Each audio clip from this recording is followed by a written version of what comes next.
Salut, c'est Trado, content de vous retrouver pour la mise à jour de l'analyse technique du SP500, du Nasdaq, du CAC, du Nasdaq, de l'or, du pétrole, du Bitcoin, etc. Et on va commencer par les actualités comme d'habitude. Alors, il faut savoir qu'aujourd'hui a été une journée très particulière avec un document qui a véritablement pris l'Internet de court et qui a été visionné quasiment 30 millions de fois depuis hier. Un billet de recherche dont je vais vous parler dans 30 secondes. Pour l'instant, les actualités elles-mêmes. Bon, il faut voir qu'on attendait quand même la fin des soubresauts liés à la décision de M. Trump de remonter à 15% les droits de douane. On a vu que l'Europe ne veut pas se laisser faire cette fois. Elle a dit non, ça suffit. On bloque la procédure de mise en place de l'accord qu'on avait avec les États-Unis. Tant qu'on ne sait pas exactement ce qui va se passer. Et donc, on attendait du coup aujourd'hui la réaction à la réaction de l'Union européenne par les États-Unis. Il ne s'est rien passé. En fait, au niveau des actualités, ça va surtout tomber demain avec la publication de Nvidia. On sait que Nvidia est l'entreprise la plus scrutée du moment, tant elle symbolise l'intelligence artificielle, ou du moins les pelles et les pioches qui permettent d'aller vers cette ruée vers l'or qui est l'intelligence artificielle. Enfin, de l'or ou ruée vers le plomb, peut-être même si on regarde la dernière étude qui est sortie sur laquelle j'aimerais maintenant vous emmener. Donc, il y a une boîte de recherche qui s'appelle Citrini, qui a publié un article ici.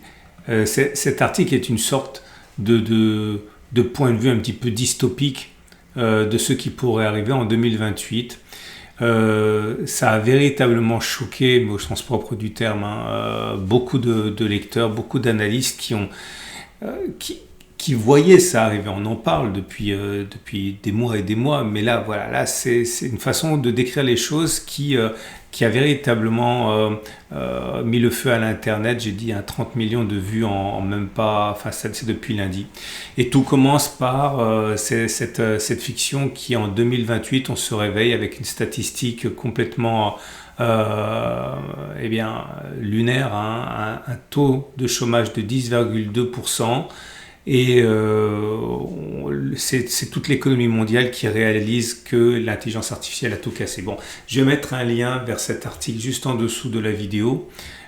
Allez le voir. Franchement, vous pouvez le traduire avec ChatGPT. Si vous n'avez même pas le temps, vous pouvez même demander à ChatGPT ou à Grok de vous le résumer en une page. C'est bien fait, honnêtement, c'est bien fait. Et l'idée est la suivante. En 2028, on va se réveiller en découvrant que l'intelligence artificielle a tout bouleversé et que c'est déjà trop tard. En 2028, on va se réveiller avec l'idée que l'intelligence artificielle a détruit pour toujours tout un pan de l'économie. Et ce qui est un petit peu différent de ce qu'on anticipait, c'est que jusqu'à présent, on avait l'idée que l'intelligence humaine était quand même la valeur la plus précieuse que l'on avait, et que c'était les emplois peu qualifiés qui étaient menacés par le progrès technique, et que là le progrès technique sous sa forme d'intelligence artificielle vient sabrer directement dans ce qui était censé être le plus valorisé, le plus sûr, à savoir l'intelligence professionnelle des cols blancs. Et l'idée elle est simple, c'est qu'on va arriver à une situation où une économie basée sur la consommation va disparaître. Pourquoi ? Parce que les consommateurs n'auront plus véritablement d'argent pour consommer. Pourquoi ? Parce qu'il y aura trop de chômage. Pourquoi ? Parce que l'intelligence artificielle aura tué finalement l'emploi et tous les emplois. C'est-à-dire qu'effectivement l'intelligence artificielle va détruire les emplois qualifiés. Donc du coup, on aura besoin de moins de personnes. Et ces personnes ne consomment plus. Et bien du coup, on a besoin de moins de travailleurs tout court. C'est-à-dire pas simplement des ingénieurs. Mais bon, forcément, si vous n'avez plus de sous pour aller consommer ou investir, vous avez besoin aussi de moins de tous les biens de consommation. Et donc toute la main-d'œuvre est finalement menacée. Et ce qui est intéressant, c'est que chaque journée qui passe nous met sur cette voie-là. Par exemple, je n'en ai pas parlé hier, mais je sais plus si j'en ai parlé. Mais hier, ce qui était sorti, c'est que Claude Claude, l'intelligence artificielle, la grande concurrente de ChatGPT notamment, a sorti le fait hier que son intelligence artificielle de sécurité était capable de s'attaquer à des segments très importants comme la lecture de code, vérifier qu'il n'y a pas de problème, pas de virus. Il y a aussi le fait que, alors ça me dit rien du tout, mais quelqu'un a mis un message pour m'expliquer en dessous de la vidéo d'hier. Donc apparemment, le système COBOL dont IBM bénéficiait et qui lui a apporté des revenus très réguliers, un petit peu une vache à lait, eh bien, qui coûte très cher en fait à utiliser et à mettre en place, eh bien apparemment Claude, l'IA est capable de faire une bonne partie de ça. Bref, c'est IBM, c'est Google, c'est Microsoft, c'est tous ces entreprises spécialisées dans ce qu'on appelle le SaaS, ok, ça veut dire Software as a Service, ça veut dire tout ce qui est logiciel qui est vendu comme un service. L'idée, c'est que vous devez comprendre que beaucoup de ces entreprises, vous savez bien, si vous utilisez Windows comme la plupart des gens, eh bien, la série, la suite, Word, lorsque vous avez ça dans une entreprise, vous devez payer pour que tous les membres de l'entreprise puissent avoir accès à Word, par exemple. Mais là, l'idée, c'est que, imaginons que c'est une grande entreprise avec 50, 100 personnes qui doivent accéder à des logiciels, eh bien, ça fait pour les maisons mères de ces logiciels des revenus parce que l'entreprise doit payer autant d'accès à ces logiciels. Oui, mais voilà, si l'intelligence artificielle fait qu'on n'a plus besoin de 100 personnes pour bosser sur quelque chose, mais simplement 20 personnes, ça fait 80 abonnements en moins, 80 licences en moins dans la poche des éditeurs de logiciels. Et puis il y a aussi le fait que, on sait très bien que le fait que Claude ou que Grok ou que ChatGPT soit capable de fabriquer des choses de toutes pièces, eh bien ça veut dire que beaucoup vont se dire, attends, dans un an, on n'a peut-être plus besoin de tel logiciel que l'on achète comme un service à une entreprise. Peut-être que ChatGPT sera capable de me le faire pour moi sur mesure pour mon entreprise, etc. Donc tout ça, c'est à suivre de très près. Mais tout le monde l'a lu, ce truc. Si vous ne l'avez pas lu, c'est parce que vous n'avez pas suffisamment traîné sur Internet depuis hier, mais vous allez tomber dessus à un moment ou à un autre. Lisez-le. Et encore une fois, c'est pas de la science-fiction en tant que telle, c'est dans 2 ans et c'est complètement dystopique. C'est le contraire d'une utopie, c'est le contraire de la technologie heureuse, c'est Terminator, quoi. Et donc tout ça, ça met une ambiance extrêmement lourde sur l'économie, sur la bourse, etc. D'aucuns disent, notamment la fameuse Cathy Wood du fonds ARK, que c'est beaucoup trop pessimiste et que le progrès technique a toujours créé plus d'emplois qu'il n'en a détruit. Peut-être que cette fois c'est différent, encore une fois, j'en sais rien, je ne suis pas assez calé pour répondre, mais voilà ce qui se passe actuellement dans la tête de beaucoup de gérants. Ok, donc maintenant on va passer aux graphes eux-mêmes. Et on commence tout naturellement avec le SP500. Et la première des choses qui saute aux yeux, c'est que vous voyez qu'une fois de plus, pour l'instant, on est dans le bruit. C'est-à-dire que chaque fois que l'on est venu jouer avec cette zone des 68, 80, 67, 90, chaque fois, l'avenir semblait certain. On allait sombrer dans d'immondes souffrances. Et chaque fois, jusqu'à présent, on a rebondi. Donc je renouvelle une fois de plus mes appels à la prudence. Quand vous êtes dans le bruit, c'est-à-dire lorsque vous êtes entre un plus haut et un plus bas dans une structure donnée, tout ce qui se passe est du bruit.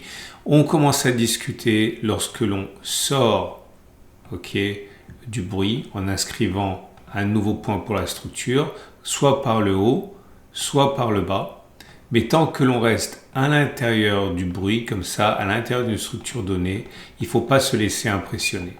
C'est exactement ce qui se passe là. Vous voyez, depuis le 22 janvier, on évolue dans une tranche, un canal latéral compris entre 7000 et 6800.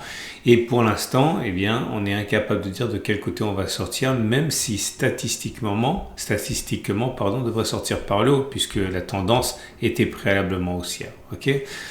Donc, une fois de plus, qu'espérer ? Si vous êtes haussier, c'est bien maintenant qu'il faut acheter dans cette zone avec un stop de protection en dessous, en cas de clôture sous la zone orange. Si vous avez un biais baissier, bien c'est là qu'il faut spéculer à la baisse avec un stop de protection au-dessus. Et tant que on est à l'intérieur de cette zone, on ne peut pas faire autre chose a priori que de faire du ping-pong entre la borne basse et la borne haute. Pour le Nasdaq, c'est exactement pareil. On prend 1%, 1,10% même. Et une fois de plus, vous voyez, le contact avec le bas de la zone des 24 600, 24 200 était un signal d'achat quand on y pense. Vous remarquerez également ici, j'ai oublié de le mentionner malheureusement, mais certains l'ont remarqué à ma place, qu'il y avait un turtle soup ici. Bon, c'est trop tard, l'objectif a été rallié, je reparlerai la prochaine fois qu'il se présente, mais vous connaissez ça si vous êtes des habitués. Pour l'instant, rien de plus. Si vous avez un biais haussier, eh bien, toute incursion dans la zone des 24 600, 24 200 est prétexte à acheter avec un stop de protection, on va dire soit serré, soit large. Si vous avez un biais baissier, c'est bien là qu'il faut spéculer à la baisse avec un stop de protection au-dessus. Pour le Dow Jones, également, joli rebond. Alors, c'est absolument pas fortuit. Là aussi, vous avez un rebond qui se manifeste sur le bas de la structure, puisque c'est une zone de support. Donc, on peut acheter dans cette zone avec un stop de protection en clôture en dessous. Et d'ailleurs, j'ai ici un backtest pour vous. Ça fait longtemps qu'on ne l'a pas testé. Et il s'agit de reprendre le Williams R%, dont on a vu que les résultats étaient excellents pour le Nasdaq, pour le SP500, pour le CAC. On n'a jamais testé sur le Dow Jones cette année. Et on va regarder ce que ça donne. Et l'idée est la suivante. Vous voyez, Williams %1, R, c'est un indicateur que vous ne trouverez pas sur toutes les plateformes. Si vous ne l'avez pas sur votre plateforme, pensez à télécharger cette plateforme PRT qui est celle que j'utilise là et qui est gratuite en temps réel. Vous avez un lien en dessous de la vidéo. Donc l'idée c'est la suivante. Il faut attendre que l'on passe en zone de survente, c'est-à-dire en dessous d'au moins 80. Et on ne fait rien, on attend.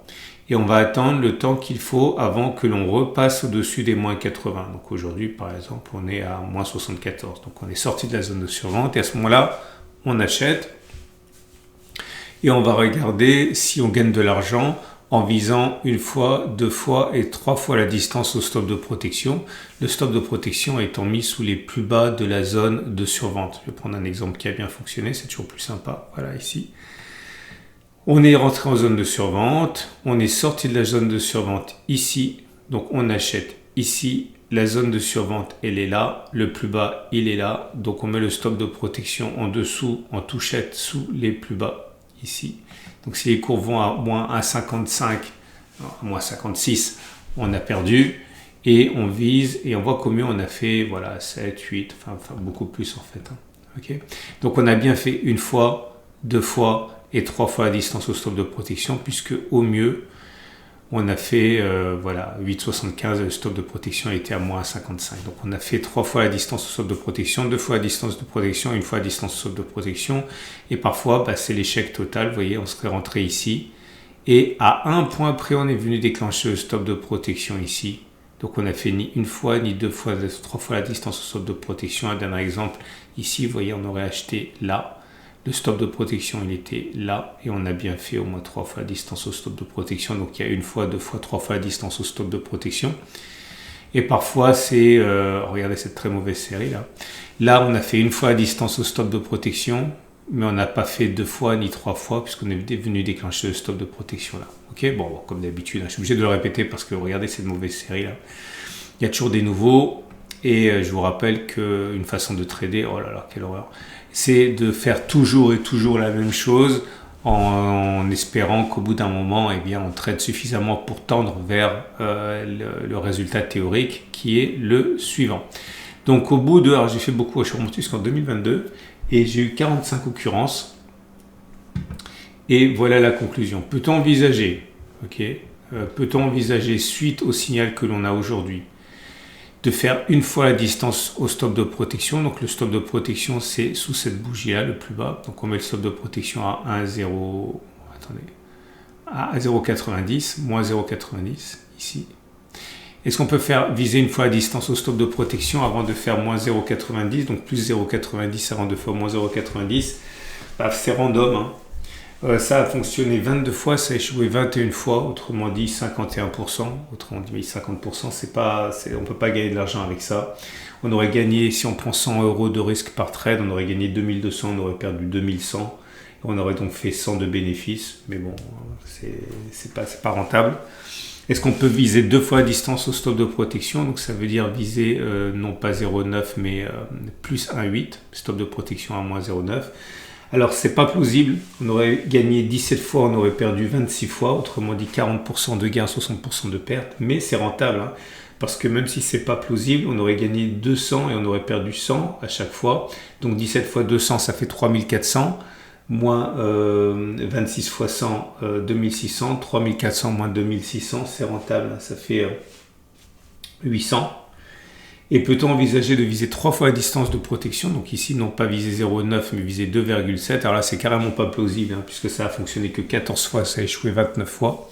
Autrement dit, uniquement une chance sur 3, 33%. Mais c'est ce qu'il y a de plus rentable, parce qu'on gagne 14 fois 300, 4200, et on aurait perdu 29 fois 100, 2900, 4200 moins 2900, ça aurait rapporté 1300 sur les 45 dernières occurrences. Bon, c'est juste pour voir, hein. En tout cas, pour l'analyste technique, on peut dire que c'est random.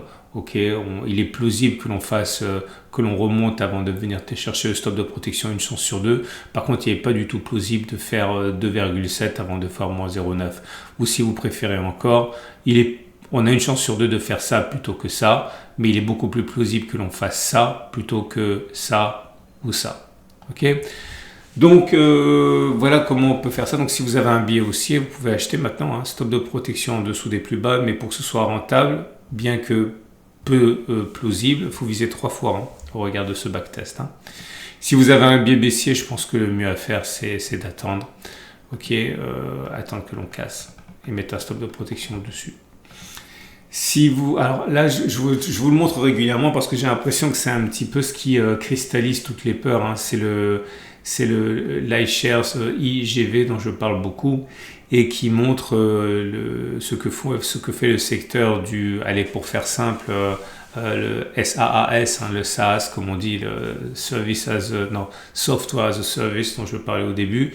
Et voilà, encore un nouveau plus bas. Là, on rebondit aujourd'hui, mais c'est pas significatif, hein. On n'a rien reconquis de tout, hein. Pour que ce soit significatif, il faudrait casser la structure. Mais la structure, vous l'avez compris, hein, elle est désespérément baissière. Donc pour l'instant, il n'y a rien à faire.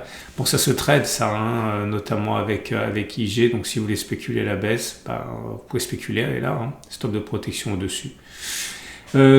Pour notre CAC 40 national, il s'en sort bien le CAC 40. Hein. Merci la quasi-absence du secteur menacé. On a quand même, par exemple Capgemini, hein, mais c'est quand même pas ce qui est surreprésenté dans le CAC 40. Mais l'idée, c'est que la structure, elle est toujours haussière pour le CAC 40. Si vous avez un billet haussier, vous pouvez acheter, hein. Stop de protection serré en cas de clôture en dessous de ce niveau. Stop de protection, stop large en cas de clôture en dessous de la structure. Si vous voulez spéculer à la baisse, on peut spéculer à la baisse, mais j'attendrai que ça casse. Ok, stop de protection dessus. Pour le DAX 40, c'est pareil. Ok, la résistance c'est là, donc si vous avez un biais baissier, vous pouvez spéculer à la baisse ici, un stop de protection en cas de clôture au-dessus de cette zone. Si vous voulez acheter, j'attendrai que ça casse, ok, avec un stop de protection en dessous. Je peux vous proposer également le Magnificent 7 qui rebondit aujourd'hui, mais là aussi j'ai envie de dire, là on a cassé la structure, hein, c'est pas la peine de se voiler la face, mais ce qui est vrai c'est que les fausses cassures ça existe, hein. C'est pas ce qu'il y a de plus fréquent, mais ça arrive quand même. J'essaie de vous montrer, voilà ici typiquement, on a cassé mais on a rebondi derrière. C'est possible de jouer ça. L'avantage, c'est que vous avez un stop de protection qui est proche, hein, du coup. Hein, parce que le stop de protection, si vous achetez, c'est simple, il est là. Si vous avez un biais baissier, par contre, vous pouvez spéculer à la baisse. Je mettrai le stop de protection ici, en clôture au-dessus de cette zone. Qu'est-ce que je vais vous montrer? La volatilité, elle baisse. Ok. L'or qui forcément se régale de l'incertitude actuelle. Hein. Quand on a peur, on achète de l'or. Fut un temps, on achetait du Bitcoin aussi. Maintenant, on achète de l'or et de l'argent comme depuis toujours en fait. On peut c'est haussier. Donc ceux qui ont envie d'acheter, soit achètent ici avec un stop de protection en cas de clôture en dessous des 46,30. Si vous voulez spéculer à la baisse, attendez. Hein. Avec un stop de protection au-dessus. Silver, qui également s'en sort très très bien dans les tensions actuelles, qui a rebondi depuis les plus bas. Hein, regardez, mine de rien, c'est 36% de hausse pour le silver. Vous pouvez acheter, stop de protection en cas de clôture sous les plus bas. Si vous voulez spéculer à la baisse, je dirais d'attendre un petit peu. Hein. Stop de protection au-dessus. Vous pouvez regarder le cuivre qui rebondit aussi. Mollement, mais on est exactement dans la même situation. Hein. Cassure, fausse cassure, pas facile. C'est des cas qui sont un peu limites. Moi, je parie plutôt pour la fausse cassure pour le cuivre et pour la vraie cassure sur le Magnificent Seven, mais c'est qu'un sentiment. J'achèterai ici, stop de protection en dessous des plus bas. Si vous voulez spéculer à la baisse, vous pouvez spéculer à la baisse, stop de protection au-dessus ou même maintenant si vous êtes pressé en partant du principe que ça a déjà cassé. Le stop de protection, je le mettrai ici. Comme d'habitude, le pétrole qui est toujours sous pression haussière hein, avec ce qui se passe en Iran. Vous pouvez acheter ici. Pourquoi acheter? Parce qu'on a déjà cassé cette zone. Hein. Là, on est en train de consolider cette zone, mais bon, l'idée c'est qu'on peut acheter stop de protection en dessous de cette zone-là. Si vous voulez spéculer à la baisse, c'est pareil sur le fait que c'est une fausse cassure. Vous pouvez spéculer à la baisse, je mettrai un stop de protection au-dessus. Et bien sûr, le Japon, j'ai oublié de parler du Japon. Bah oui, le Japon, ça va bien, forcément. Madame Takaichi a fait savoir qu'elle n'était pas pressée de baisser les taux d'intérêt. Et donc, c'est bon pour la croissance. Stop achat, stop de protection en dessous. Si vous voulez spéculer à la baisse, attendez, je pense. Bitcoin, Ethereum, alors là ça fait de la peine à voir. Je dis pas ça pour me moquer, hein. J'ai du Bitcoin comme beaucoup d'investisseurs de long terme, mais bon pour l'instant c'est vrai que c'est pas un pari gagnant pour 2025 et 2026. Bon c'est pas grave. On peut acheter, stop de protection en dessous de clôture en dessous des plus bas, stop de protection donc là, si vous voulez spéculer à la baisse, attendez que ça casse éventuellement, stop de protection ici. Et pour l'Ethereum, c'est pareil, c'est mou, mais ça tient mine de rien. Je ne sais pas si ça va tenir longtemps, mais bon, là ça rebondit de 3% ce matin. Si vous voulez spéculer à la baisse, je dirais attendez que ça casse, là. Stop de protection au-dessus. Si vous voulez acheter, vous pouvez le faire maintenant. Stop de protection en cas de cassure de cette zone-là. La vidéo sur l'or est sortie, ça pourrait vous intéresser. Je vous souhaite une excellente journée et je vous dis à demain pour la mise à jour.